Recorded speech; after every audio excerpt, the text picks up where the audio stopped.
Kesaksian dan makam puji itu dua hal yang beda-beda. Kenapa? Karena banyak orang bisa pakai ruang-ruang kesaksian untuk makam puji, untuk cerita tinggi, untuk kasih tahu dia pun keadaan diri.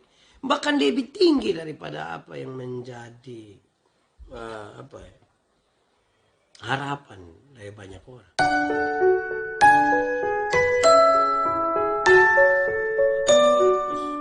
Pasal 3 ayat 1 sampai ayat yang ketiga, saya akan membacakannya bagi kita semua. Pelayan-pelayan perjanjian yang baru. Pelayan-pelayan perjanjian yang baru. Adakah kami mulai lagi memujikan diri kami? Atau perlukah kami seperti orang-orang lain menunjukkan surat pujian kepada kamu atau dari kamu? Kamu adalah surat pujian kami yang tertulis dalam hati kami dan yang dikenal dan yang dapat dibaca oleh semua orang.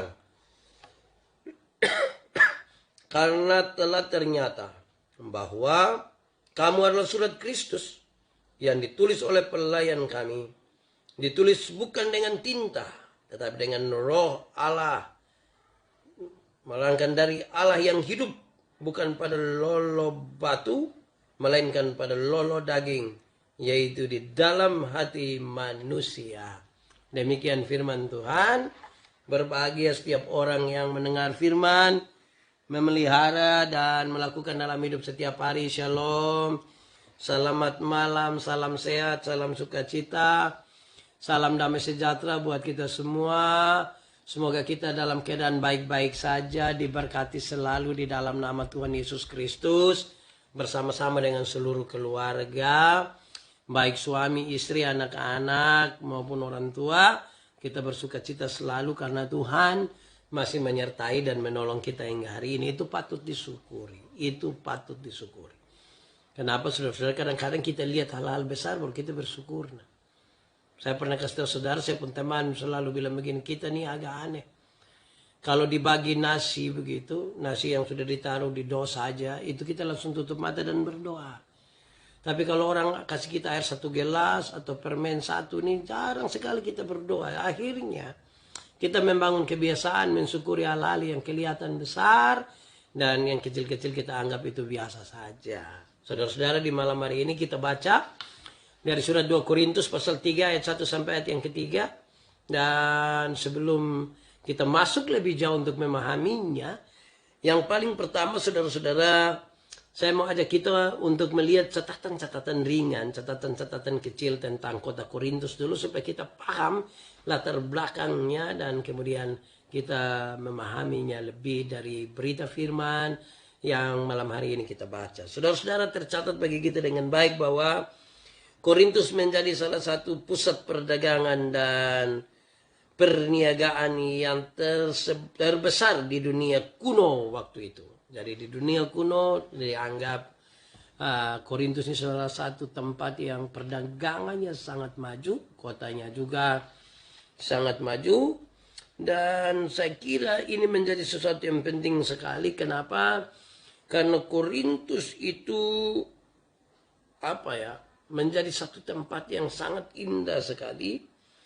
Tidak hanya lalu lintas dari bagian utara ke bagian selatan Yunani, tetapi sekaligus hal-hal yang indah. Lebih dari itu, lintas di Laut Tengah dari timur ke Laut Barat itu melewati Korintus, dan saya kira itu menjadi tempat yang sangat strategis. Saudara-saudara, saya kira ada hal-hal lain yang lebih dari itu, bahwa Korintus itu menjadi satu tempat di mana dijadikan sebuah tempat pertandingan. Pertandingan yang dimaksud ini bukan sekedar sebagai sebagai tempat di mana ada olimpiade di sana di Yunani, tetapi sekaligus Korintus adalah sebuah kota yang kaya dan padat sekali penduduknya. Korintus memiliki reputasi yang sangat makmur, ini kota yang sangat mampu di bidang pembangunan, namun juga merupakan satu tempat kehidupan yang jahat, yang secara harfiah bisa kita temukan banyak sekali karena kota ini maju, ekonominya maju. Terus ini tempat di mana orang suka pamer-pamer kekayaan, dan daerah yang padat penduduk ini, maka tempat ini juga subur dengan kejahatan-kejahatan. Yang pasti bahwa kalau sudah uang banyak, makmur, subur, pesta-pesta itu ada, mabuk-mabukan, judi, dan juga seks yang saya kira itu juga beredar dengan sangat luas. Korintus kemudian tidak hanya identik dengan lambang-lambang kemakmuran dan kemewahan, tetapi sekaligus juga dengan kemabukan dan penyelewengan seks, serta kemerosotan moral. Dan saya kira ini menjadi sesuatu yang penting, saudara-saudara.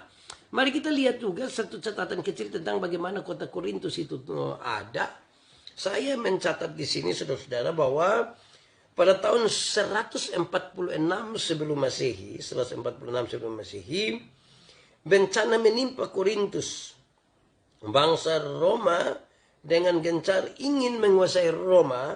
Saat mereka mencoba memusnahkan Yunani, Korintus menjadi yang terdepan melakukan perlawanan. Namun bangsa Yunani tidak dapat bertahan melawan bangsa Roma yang disiplin. Dan pada tahun 146 sebelum Masehi, Jenderal Roma merebut Korintus dan memporak-porandakan sebagai puing-puing. Namun tempat dan letak geografis yang tadi sudah disebutkan itu sangat strategis dan makmur ini kemudian kira-kira 100 tahun kemudian, di tahun 46 sebelum Masehi, Julius Caesar kemudian membangun kembali Korintus dari puing-puing yang sudah hancur oleh karena dihancurkan oleh Roma. Korintus pun menjadi koloni Roma. Selanjutnya Korintus menjadi sebuah kota besar dengan provinsi Roma. Akhirnya dibangun kembali, saudara-saudara. Pada masa itulah ketika Paulus hidup, penduduk Korintus sangat beragam. Veteran-veteran Roma juga ditempatkan di sana. Saat Korintus dibangun kembali, maka para pedagang kembali juga ke sana. Di antaranya ada banyak orang Yahudi. Pembangunan kembali kota menawarkan kepada mereka kesempatan baru untuk berdagang. Kira-kira itu yang saya baca. Dan saya kira kalau saya baca jadi sudah tidak bagus lagi. Sekarang mari kita lihat, saudara-saudara, arti dari surat yang baik ini yang menolong kita sekalian untuk memahami hal-hal yang lebih bagus. Kita pahami dengan serius sekali supaya kita tahu betul apa maksud dari ini semua bagi kita. Yang paling pertama berkaitan dengan pembacaan tadi tentang surat-surat itu, saudara. Pembacaan tentang surat-surat itu kemudian mengarahkan kita semua untuk tahu bahwa kondisi waktu itu memang surat-surat pujian itu ada dan dibutuhkan. Katakanlah itu akan dipakai oleh orang-orang yang akan pergi ke satu tempat yang baru. Misalnya kalau saya pindah dari Kupang ini pergi ke Kalabahi misalnya, karena di sana orang tidak kenal saya, maka surat pujian itu dibuat. Surat pujian itu dibuat oleh masyarakat supaya kemudian berdasarkan surat pujian itu mereka menuliskan sejumlah hal yang mengatakan saya ini orang baik, saya dipuji untuk beberapa hal yang ada pada saya, supaya kemudian ketika berjumpa dengan orang-orang yang baru, orang-orang yang baru mengenal saya, kemudian mereka meminta surat dan kemudian saya tunjukkan, membaca, oh ternyata ini orang punya reputasi baik. Saya tidak tahu kemudian surat itu ditulis dengan jujur atau tidak jujur, pakai bayar-bayar sedikit atau tidak, kita tidak tahu. Yang pasti surat-surat pujian itu berlaku waktu itu. Untuk menegaskan keberadaan seseorang, bahwa orang ini memang orang yang baik, orang yang luar biasa. Nah, saudara-saudara, Paulus menegaskan sesuatu yang lain kepada jemaat waktu itu. Paulus bertanya kepada mereka, memangnya kami harus dipuji kok? Memangnya saudara-saudara mau untuk ada surat Surat untuk mengatakan tentang kami atau tentang kamu. Maunya begitu. Berhadapan di tengah-tengah sebuah situasi di mana kota Korintus yang sebagaimana sudah dijelaskan di awal tadi tentang kehidupan yang penuh dengan kemerosotan moral, kemakmuran itu ada, memungkinkan mereka punya uang, mereka rindu bersenang-senang, bermabuk-mabukan, penyelewengan seks dan berbagai-bagai pesta pora. Lantas apakah kemudian setiap orang yang datang dengan membawa surat tadi, surat pujian itu kemudian lantas menegaskan sebuah kualitas hidup dari seseorang? Jawabannya kan pasti tidak. Surat itu bisa direkayasa. Surat itu bisa saja dibuat sesuai dengan kehendak hati. Bisa saja orang bayar di depan supaya kemudian surat itu menegaskan hal-hal yang baik dari seseorang yang pergi ke setempat yang baru. Paulus menyampaikan hal ini supaya jemaat atau paling tidak teman-teman yang ada di Korintus sadar benar bahwa surat itu tidak begitu penting dalam kehidupan orang percaya. Surat pujian itu tidak. Rapor saudara atau surat pujian itu bisa bernilai 10 atau bernilai 100, tetapi sekali lagi itu tidak penting. Paulus ingin mengatakan bahwa mereka semua jemaat Tuhan di sana itulah surat. Surat yang tidak ditulis dengan tinta. Surat yang tidak ditulis karena kepentingan tertentu supaya diterima orang. Karena ada catatan-catatan tentang reputasi di situ. Tetapi ini surat Kristus yang hidup. Di mana dalam kehidupan mereka orang membaca sesuatu tentang Kristus dan pengalaman-pengalaman iman bersama dengan Kristus. Jadi saya kira mutu dari kehidupan orang-orang percaya bukan soal apa yang tertulis. Tapi soal apa yang kelihatan. Apa yang dilakukan. Bahkan kalau kita mau lebih kritis di dalamnya. Saya ingin mengatakan bahwa bahkan apa yang kelihatan pun masih bisa dikritisi. Sebab semua yang kelihatan belum tentu dibangun di atas prinsip-prinsip beriman yang baik, yang serius seperti apa yang Tuhan mau bagi kita.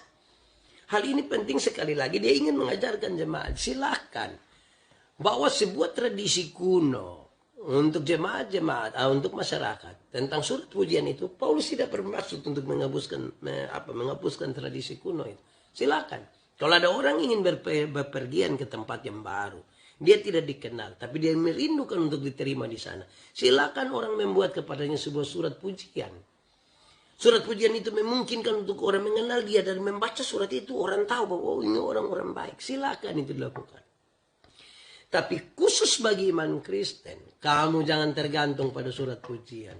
Karena mutu dari iman Kristen tidak pada apa yang tertulis sekali lagi. Tetapi pada apa yang dilakukan sebagai sebuah tindakan yang hidup. Sebagai sebuah tindakan yang jujur atau tulus atau tidak. Itu yang menjadi mutunya di situ.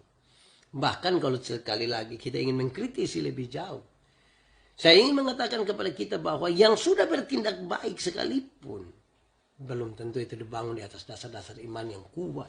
Dan saya kira itu menjadi serius. Makanya nasihat Rasul Paulus ini kemudian harusnya dicermati dengan baik. 3 ayat pertama ini ditulis saudara-saudara di bawah perikop yang saya kira penting untuk direfleksikan. Yaitu pelayan-pelayan perjanjian yang baru.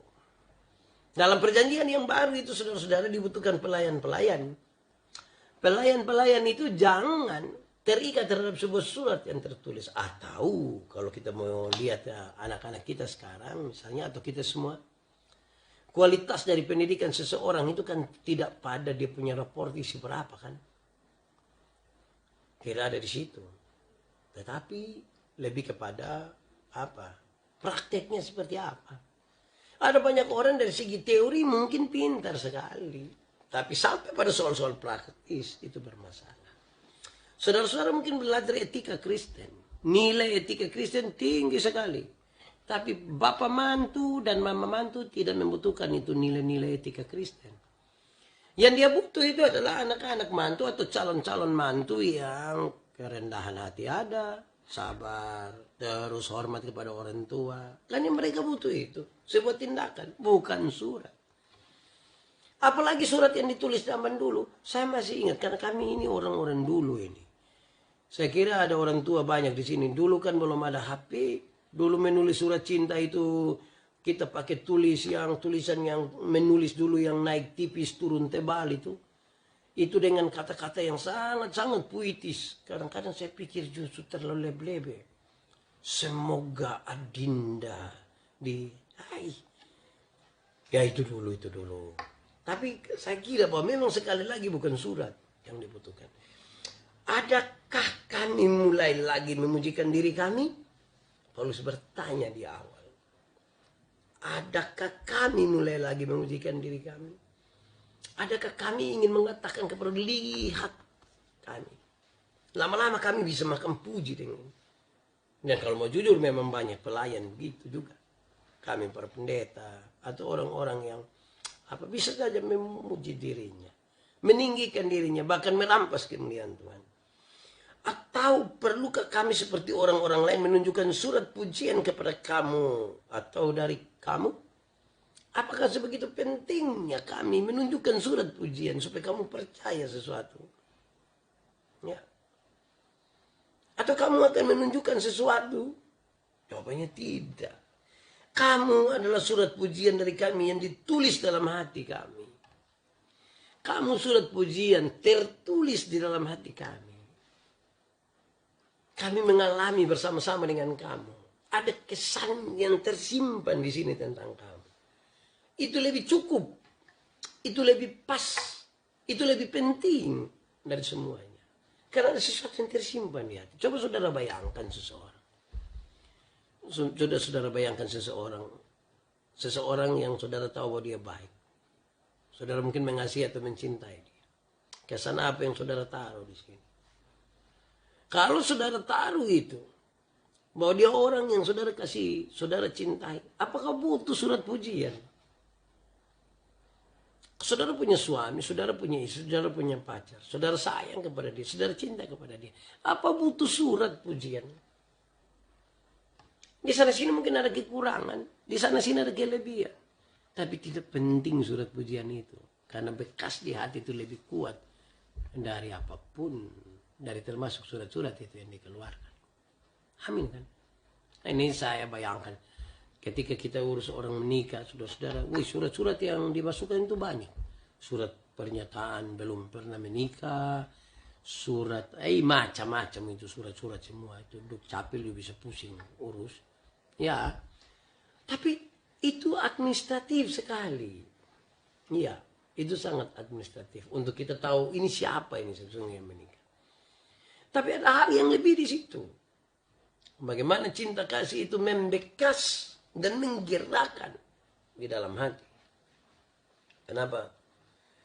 Kamu ada di dalam hati kami dan yang dikenal, yang dapat dibaca oleh semua orang. Kamu ada di hati kami. Tersimpan di dalam kami. Tapi dikenal oleh banyak orang. Dibaca juga oleh banyak orang. Keadaan kamu itu diketahui oleh banyak orang. Karena ternyata bahwa kamu adalah surat Kristus yang ditulis oleh pelayan kami. Ditulis bukan dengan tinta, tetapi dengan roh. Tetapi dengan roh. Saudara bayangkan. Tidak ditulis dengan cinta. Ya. Oh iya, tidak apa-apa Makano di Kalimantan Timur. Nanti siaran ini tersimpan. Setelah signal Layobaya silakan mengikuti. Saudara-saudara, hukum yang ada dalam batin terdiri atas kasih kepada Allah dan kasih kepada orang lain. Dia tersimpan di dalam hati. Dia harus memenuhi hukum kasih kepada Tuhan Allah dan kasih kepada sesama manusia. Dan saya kira itu yang menjadi sesuatu yang disebut sebagai surat Kristus. Tuntutan hukum tanpa hidup yang didasarkan pada roh. Ya saya kira itu tidak sehat. Makanya ditulis di sini. Roh yang menulis itu. Menulis semuanya itu.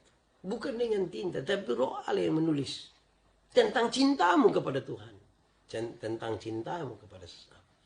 Tentang kasihmu kepada Tuhan. Tentang kasihmu kepada sesama. Skilaci. Nah ini hal yang luar biasa untuk Skilaci ini. Kenapa, saudara-saudara? Ada kisah tentang orang yang bisa memuji-muji dirinya, bisa memuji-muji orang lain, bisa menyatakan sesuatu yang luar biasa tentang seseorang. Tapi saya bertanya, apakah saudara yakin bahwa setiap yang kelihatan, setiap hal yang saudara pujikan itu kemudian dapat dipertahankan, tetap berjalan dengan baik? Saudara-saudara, ini penting bagi kita. Saya mencatat untuk kita memahami sejumlah hal di sini, saudara, sebagai bagian yang tidak boleh dipisahkan sebagai surat-surat yang hidup. Saya kira nasihat ini banyak didengar, banyak kali saudara dengar tentang surat yang hidup, yang ditulis dengan roh Allah. Kenapa? Kalau ditulis dengan roh Allah itu berarti bahwa kuasa Allah itu yang menuntun perjalanan hidup orang-orang yang ditulis oleh Roh Kudus. Ya, bahkan seluruh pergerakannya itu digerakkan oleh Roh Kudus. Kamulah surat hidup yang ditulis oleh Roh Kudus. Surat Kristus yang tersimpan, surat Kristus yang tertulis di dalam hati. Ini ditulis dalam loh, bukan di dalam loh batu, tetapi di dalam hati. Kalau ditulis di dalam hati, logikanya dalam Alkitab mengatakan begini: jaga itu hati baik-baik. Jagalah itu hati baik-baik, sebab dari hati itulah terpancar kehidupan. Apa yang ada di dalam hatimu, saudara, memancarkan kehidupan. Saudara, saya kira tidak rumit untuk kita memahami ini. Apa yang tersimpan di dalam hati itu pancarkan kehidupan. Saya kasih contoh. Misalnya kita guru. Kalau di rumah ada bakalahi dengan suami, dengan istri, kok hati tidak enak. Itu kan terpancar waktu dia sampai sekolah, itu lama-lama anak dong kena pukul mati semua. Untuk sekarang tidak ada lagi itu pukul-pukul murid. Kenapa? Karena apa yang di hati ini akan terpancar keluar. Gitu. Atau coba saudara-saudara lihat. Kalau ada orang sementara jatuh cinta itu kan ada di hati kan. Itu terpancar keluar. Itu kelihatan. Bisa membuat orang bertanya-tanya. Kok kadang-kadang dia duduk, dia senyum-senyum sendiri. Dia tertawa sendiri. Dia lihat-lihat kaca terus-terus. Karena apa yang di hati itu terpancar keluar. Lalu saudara-saudara, catatan yang lebih dalam supaya dia mengerucut kepada surat Kristus yang tertulis dari roh itu dan di dalam hati kita. Membumika perilaku yang berdasarkan etika dan moral menurut ajaran Kristen merupakan kesaksian yang lebih hidup daripada sekedar ekspresi melalui kata-kata dan tulisan, tetapi penuh kepalsuan. Amin. Memang begitu. Sehingga memang semua kata-kata itu penting, itu sebuah refleksi yang bisa kita kasih keluar, tapi lebih penting dari kata-kata, dari tindakan. Tindakan itu lebih penting. Tindakan itu teriakannya lebih kencang daripada kata-kata. Ya, saya kira itu penting. Saudara-saudara, surat Kristus itu kemudian berisi apa? Kalau kita disebut surat Kristus, isinya apa? Jawabannya adalah kalau kita adalah surat Kristus, maka isinya menceritakan tentang Kristus. Isinya menceritakan tentang Kristus. Isinya tidak menceritakan tentang saya. Isinya tidak menceritakan tentang saudara. Isinya menceritakan tentang Kristus. Saudara bisa ukur sekarang.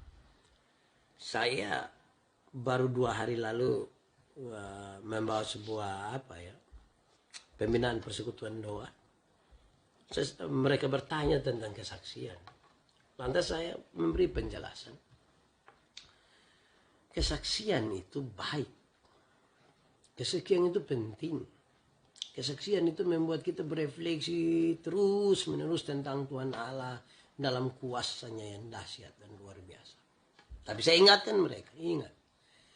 Siapapun di antara kita yang bersaksi, dia harus tahu dengan benar bahwa yang dia saksikan itu dia menyaksikan tentang Tuhan. Jangan menyaksikan tentang dirinya. Sehingga kalau kita bagi persentasenya, maka 95% bicaralah tentang Tuhan. 95%. Tinggal 5% itu baru bicara tentang kita. Supaya apa? Supaya orang ingat Tuhan dan lupa kita. Kesaksian itu begitu. Kenapa? Dalam pengalaman pelayanan kita menemukan banyak orang yang justru 95% dia berbicara tentang dirinya.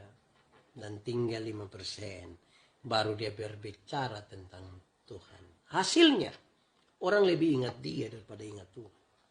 Tanpa sadar dia telah mencuri kemuliaan Allah. Surat Kristus itu bercerita tentang Tuhan. Jadi kalau saudara berjumpa dengan orang-orang yang bersaksi bangun dan bangun langsung mulai bilang, dulu yang tukang pencuri itu ini, yang tukang judi itu ini, yang tukang mabuk itu ini, semua yang tidak baik disebutkan dirinya. Disebut lama-lama, nanti tinggal 5 menit baru dia bilang, untung Tuhan, untuk Tuhan. Nah, akhirnya kan orang ingat dia, orang lupa Tuhan kan. Satu saat di satu tempat yang lain ketika dia berdiri, karena orang ingat dia pun cerita-cerita lama itu. Nah, nanti mereka bilang begini, jangan lihat dia begitu, itu tukang pencuri itu. Yuk, karena di mana-mana yang dia bercerita tentang dia yang suka mencuri dulu. Nah, jadi kalau mau bersaksi sebagai surat yang hidup, mungkin katakanlah yang paling ringan adalah masa lalu saya buruk, bahkan terlalu buruk saya malas menceritakan. Yang saya ingat adalah bagaimana Tuhan mengerjakan sesuatu dalam diri saya yang perlu saudara tahu. 1, 2, 3, 4, 5 dan kemudian hidup saya seperti ini. Sehingga orang memuliakan Tuhan bukan memuliakan diri. Saya suka bilang di mana-mana saudara-saudara bahwa ingat kesaksian dan makam puji itu dua hal yang beda-beda. Kenapa? Karena banyak orang bisa pakai ruang-ruang kesaksian untuk makam puji, untuk cerita tinggi, untuk kasih tahu dia pun keadaan diri. Bahkan lebih tinggi daripada apa yang menjadi harapan dari banyak orang. Lebih tinggi. Kita bercerita tuh luar biasa tinggi. Termasuk ketika kita bicara tentang Tuhan. Nah saudara-saudara, itu berarti bahwa apa? Orang-orang yang mengaku diri sebagai surat Kristus, surat yang hidup, mestinya menyadari hal ini. Kristuslah yang diberitakan. Siapakah yang kita beritakan? Kita lagi berberitakan tentang siapa? Saudara-saudara, saya lihat saudara-saudara kadang-kadang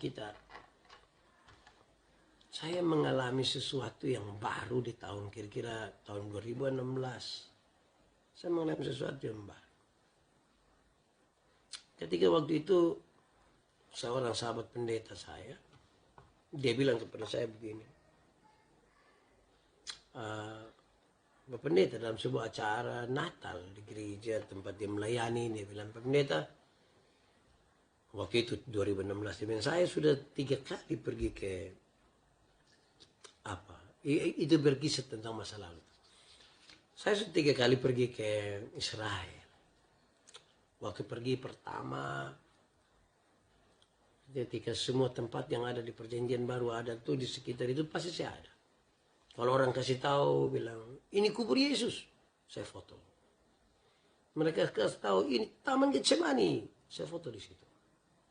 Waktu pulang, ketika sama-sama terus jemaat tanya, Mama, pulang bagaimana kisah di sana? Dia coba-coba buka ini. Foto-foto. Setiap kali di kubur Yesus, dia ada. Di Taman Getsemani di foto di situ. Dia bilang, Pak Pendeta, waktu saya lihat begitu, saya jadi malu. Saya masih menggila. Saya bilang begini, Mama, jangan sampai waktu di Getsemani itu bukan Tuhan Yesus yang kena tangkap. Tapi Mama yang kena tangkap. Terus dia bilang, aduh Pak Pendeta, mulai saat itu saya sadar tuh. Kalau ada saya pergi berikut sampai hari ini, dia bilang, dapat lihat kubur Yesus, saya foto saja kubur Yesus. dapat dia Taman Getsemani, saya foto sa Taman Getsemani. Hal-hal yang menyangkut saya pun pribadi saya simpan. Kalau butuh mau upload atau apa, saya coba-coba kasih tunjuk. Tapi tidak harus untuk kasih tunjuk semua orang. Saudara-saudara, kisahnya hanya begitu. Tapi waktu pulang di rumah tuh saya cukup pikiran dengan itu pernyataan. Saya cukup pikiran. Dan saya bertanya dalam hati, siapakah yang kita beritakan? Siapakah yang kita beritakan? Sebagai pelayan ini, sebagai pendeta, siapakah yang kita beritakan? Kita beritakan tentang Tuhan Yesus atau kita beritakan tentang kita sendiri? Siapakah yang pendeta Yandi ini beritakan? Beritakan tentang Yesus itu atau beritakan tentang dirinya? Saya ingat ketika dulu saya ada di manapun itu, kan saya tidak bermaksud untuk bilang saudara salah atau saya salah, tidak. Tapi saya memahami motivasi dasar dalam saya. Itu kalau saya kan diundang di banyak tempat. Dari satu bandara ke satu bandara yang lain, dari satu tempat ke tempat yang lain. Itu enak sekali kalau foto, kasih tahu sementara ada di mana. Saya renungkan siapa yang saya beritakan. Ternyata saya menemukan jawaban. Motivasi saya waktu itu adalah saya ingin sekali supaya orang puji. Saya ingin sekali supaya orang tahu bahwa lihat ini pendeta Yandi bisa dari satu tempat di satu tempat yang lain. Di seluruh Indonesia, di mana-mana saya ada. Wah, saya mulai tahu sekarang. Ternyata saya masih makan puji. Masih butuh pujian. Saya belum selesai dengan diri saya. Saya masih bawa orang datang kepada saya. Tidak datang kepada Kristus. Hal ini bukan saya katakan supaya saudara tidak usah lagi ada foto-foto di tempat-tempat yang baru saudara kunjungi. Bukan itu. Tapi motivasi apa yang tertulis dalam hati tadi yang tersimpan itu. Karena itu yang nanti kan diekspresikan. Karena dari hati itu memancar kehidupan. Kalau motivasi kita adalah ingin dipuji berapa banyak orang lagi dan lain sebagainya. Ya memang kita bukan surat Kristus. Kita tidak sementara memuliakan Tuhan. Tidak sementara memuliakan Kristus itu. Tapi kita sementara memuliakan diri kita sendiri. Tetapi kita bungkus dia dengan baik. Seolah-olah Kristus yang diberitakan. Jadi, yang paling penting di sini adalah motivasi apa. Apa yang ada dalam hati kita. Yang membekas. Itu yang Paulus mau katakan. Jangan hati kamu terpaut kepada surat pujian. Karena itu kemudian bisa direkayasa. Kemudian itu bisa direkayasa. Dunia saat ini sudah sangat terbuka, toh saudara. Apa saja orang bisa buat di media sosial. Kadang-kadang bisa penuh dengan penipuan. Saya membayangkan ada orang ini bisa komen orang pustatus, dia bisa tulis bilang ha ha ha ha, tapi dia tidak tertawa. Dia yang tulis ha ha ha ha, tapi tidak tertawa. Apalagi anak muda sekarang itu dia pun tulisan, dia pun tertawa bukan ha ha ha ha, tapi dia pun tulisan tertawa tuh WK, WK, WK. Berarti bacanya wek. Itu ketawa apa itu? Ada yang bukan WK, WK, WK lagi. Ada yang XI. Kalau XI itu berarti dia pun ketawa yang hihi. Woi, itu kayak di film-film horor itu. Film kuntilanak mungkin. Jadi saudara-saudara, memang kita diminta. Kita diminta untuk tidak usah terpaut pada apa yang tertulis tentang kita. Tetapi tindakan kita seperti apa itu yang penting. Ya. Kenapa saudara-saudara? Sebagai surat yang hidup itu kemudian ekspresi kita lebih nanti. Bukan saja ketika kita beribadah, ketika kita berjumpa dengan orang lain. Tetapi ketika kita berjumpa di dalam tanggung jawab pekerjaan kita. Dalam bahasa, dalam ungkapan yang kita sampaikan. Dalam semua hal yang ingin kita nyatakan. Terpancar dan tergambar sesuatu di situ. Ya. Terpancar. Tidak bisa disembunyikan. Dan secara natural itu tergambar. Keluar begitu saja. Saudara tidak mungkin bisa drama seumur hidup. Tidak bisa. Menyembunyikan sesuatu seumur. Kenapa?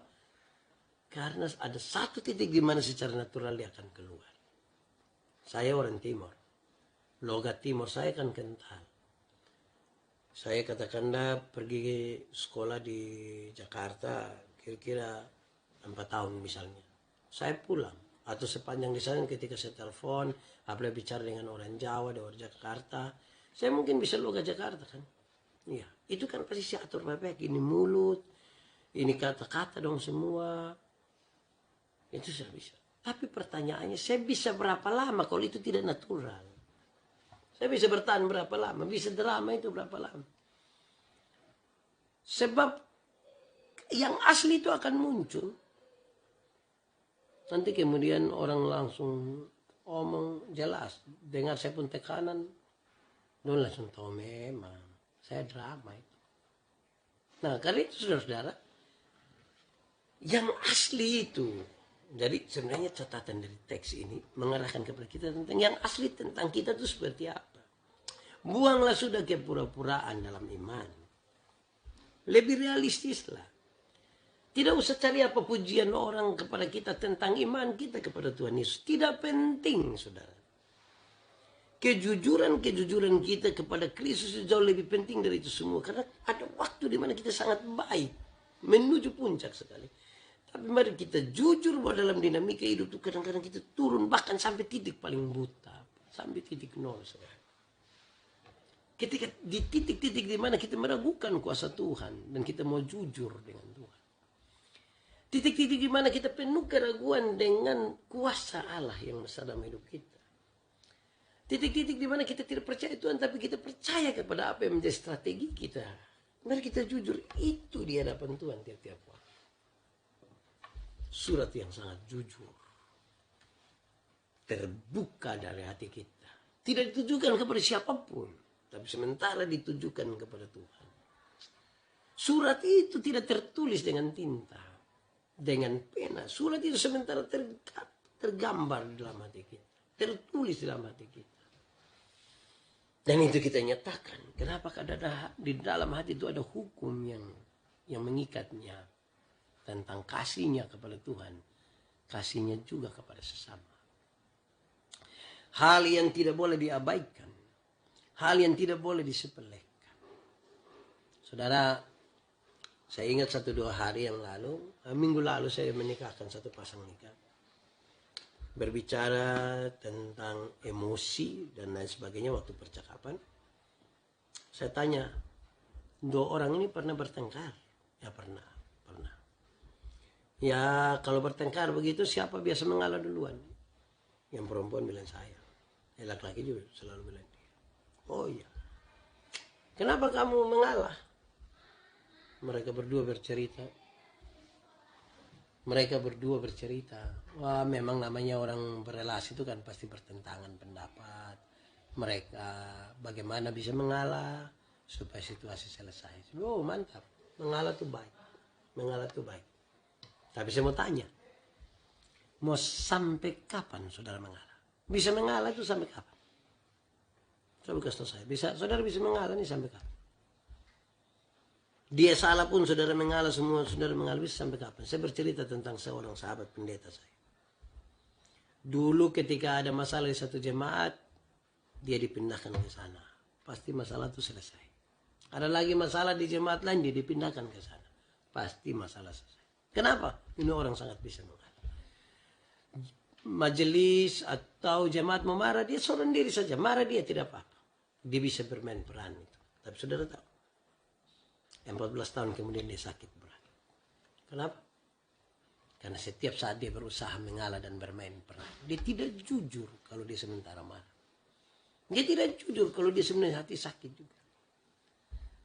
Terus terkesan dalam pikiran bahwa, oh jadi kalau begitu saya tidak usah mengalah, saya marah. Bukan. Yang ingin saya katakan di sini adalah jangan sampai mengalah dan lain sebagainya yang ada pada kita itu sifatnya hanya sekedar kompromi saja. Tapi hati kita sementara sakit dan kita tidak jujur terhadapnya. Kita mau bisa bertahan sampai mana? Karena yang asli itu akan keluar dari hati itu, terpancar itu kehidupan. Dia muncul. Coba tanya berapa banyak istri yang mengalah itu kemudian aman. Tidak aman, dia tertekan. Kadang-kadang Kalau dong bertengkar, begitu dong bertengkar itu dia WA, kita tanya kenapa kok mama begitu, dia jawab, saya bilang, Ais namanya kita harus mengalah supaya baik. Memang dia tulis kayak baik begitu, padahal dia ada mau kasih dia hati yang sebenarnya ada jengkel, tak cek, marah semua itu juga ada di situ. Ya saudara-saudara mari jujur Tuhan pun mau tidak usah tidak apa ya, tidak usah sekali lagi tidak usah terpaut pada apa yang tertulis. Iya, tetapi apa yang betul-betul dirasa. Tuhan menghargai kok. Bagi manusia kadang-kadang kita begini, kita naik turun segala macam. Dan kejujuran itu penting. Masa saudara hidup aman-aman dalam perjumpaan dengan orang lain, saya yakin tidak setiap hari saudara dipuaskan oleh orang lain punya jawaban, orang lain punya tingkah laku, orang lain punya apa sikap-sikap tertentu. Belum tentu tiap hari kita puas. Ada waktu di mana kita marah. Ada waktu di mana kita sangat benci. Tapi ketika kemarahan dan kebencian itu tidak mampu untuk kita keluarkan dengan cara-cara yang tidak mendatangkan dosa, justru itu menekan kita lebih kuat lagi. Saudara bayangkan kalau saudara marah seseorang dan saudara tidak tunjukkan itu, tidak jujur kepadanya, dan dia duduk dengan saudara kira-kira 8 jam setiap hari, saya yakin saudara mau mati nanti. Mari jujur. Apalagi itu terjadi pada suami istri yang marah kemudian terpaksa harus bikin minum lah, terpaksa harus bicara lah, terpaksa harus satu mobil lah. Woy, mau bertahan berapa lama? Karena itu saya kira ini menjadi penting. Surat yang hidup itu dia tertulis di sini di dalam hati yang memancarkan keluar tentang sesuatu. Ya, dari hati terpancar kehidupan. Kehidupan kita tuh ada di situ. Saudara bayangkan kalau hati yang penuh dengan kebencian terus berjumpa dengan satu orang. Dalam persekutuan jemaat juga seringkali begitu. Kita ternyata hanya satu gereja bersama. Tapi hati kita berjauhan. Kita tidak bisa sehati sepikir setujuan. Masing-masing mengikuti apa yang menjadi kemauan hatinya sendiri. Kan kita dituntun di sini. Nah, berdasarkan firman pada malam hari ini, Paulus dalam tulisan kepada jemaat-jemaat di Korintus, saya mau kasih ingat, kamu jangan jadi begitu. Janganlah saudara bayangkan tadi di awal ketika berbicara tentang kondisi Korintus di zaman Paulus, terjadi sebuah kemerosotan yang serius. Kota yang makmur, daerah yang makmur ini kan mereka punya uang, mereka berpesta pora, mereka minuman keras, mereka punya penyelewengan seksual dan lain sebagainya. Tapi kok surat-surat mereka tuh isinya bagus-bagus, surat pujian tentang mereka diisi bagus-bagus. Paulus bilang apa? Apakah harus kamu menunjukkan surat itu supaya saya percaya? Tidak. Itu tidak penting dan jangan terpaut kepadanya. Jangan. Iya, kadang-kadang memang kita satu gereja tapi hati kita berjauhan. Hati kita tidak satu. Kadang-kadang jangankan gereja, kita tinggal satu rumah. Memang kita di satu atap, tapi hati kita tidak seatap. Hati kita terkotak-kotak, hati kita terpisah. Hati kita tidak penuh dengan kebencian, walaupun kita tidak penuh dengan kasih, tetapi justru penuh dengan kebencian. Karena ada hal yang tidak terungkap keluar. Lantas kita rancangkan dia di dalam hati. Untuk membinasakan, untuk menghancurkan, untuk menjatuhkan. Bayangkan itu bisa terjadi pada saudara-saudara sendiri. Bayangkan itu bisa terjadi pada saudara kakak adik kandung. Bayangkan itu bisa terjadi pada orang-orang yang sama-sama beribadah kepada Tuhan di satu gereja.